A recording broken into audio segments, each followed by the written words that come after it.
ሰዎች ለምን እንደዚህ ሰዎች ላይ ይጨክናሉ? ለምን ያንን ይጽፋሉ? ምናልባት ላይክ ለማግኘት ይሆናል፣ ወይም ደግሞ ምንም አይመስላቸው ይሆናል።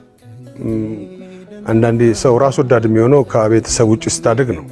ከቤተሰብ ውጭ ካደግ ራስ ወዳድነት ያጋልጣል። ከቤተሰብ ጋር ስታድግ ደግሞ አለ የሚጠይቅ ሰው ስላለ እንዴት የት አግኝተህ የሚለው ነገር ስላለ ነው። እነዚህ ፌስቡክ እና ቲክቶኮች ደግሞ ማየት ነው። ታያለህ ምን እንደሚጻፍ ምን እንደሚል ብዙ ሰው አያነብም። ከዛ በኋላ እንትን ይላል። እኔ ወደ 292,000 ተከታይ አለኝ ኢንስታግራም ላይ።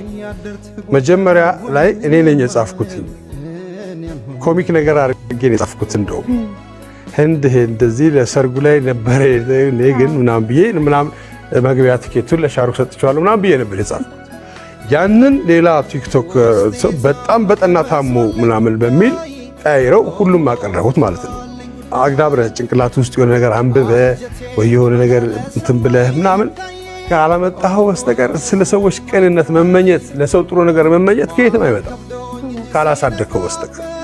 እና ስልኩ ስለ ፊት ለፊት አለ፣ ትገልጸዋለህ፣ ትለቀዋለህ፣ አለቀ። ከዛ ሰው ሲባል እኔ እኮ ነኝ ያደረኩት ምናምን ትላለህ አይደል? እንደዛ አይነት ነገር የሚሆነው ልክ ትምህርት ቤት ውስጥ ተንኮለኛ ሰው ይፈሳና ከዛ በኋላ ምናምን ሲባል ከዛ በኋላ እኔ እኮ ነኝ የፈሳሁት እንደሚል አይነት ነው እኮ። እና የልጅነት ነገር ነው የሚሆነው።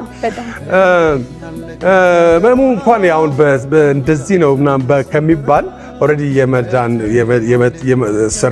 ሪከቨር የማድረጉ ነገር ስላለ የፋት ሰው ውፍረትን ተከትሎ ሊቨር የሚጫን ነገር አለ። ያንን ነገር በመቀነስና እንትን በማለት ማስተካከል አለብኝ ነው። እነዚህ ነገሮች እንግዲህ ከቤተሰብ ሲመጣሉ አንዳንዴ ምናምን ሐኪሞቹ ያው በእንግሊዝኛ ስለሚያወሩ የተገባኝን እኔ ሆኜ የነገርኳችሁ እና አሁን አሪፍ ነኝ፣ ደህና ነኝ ያለሁት። ነገርየው ለሞት የሚያበቃ አይደለም።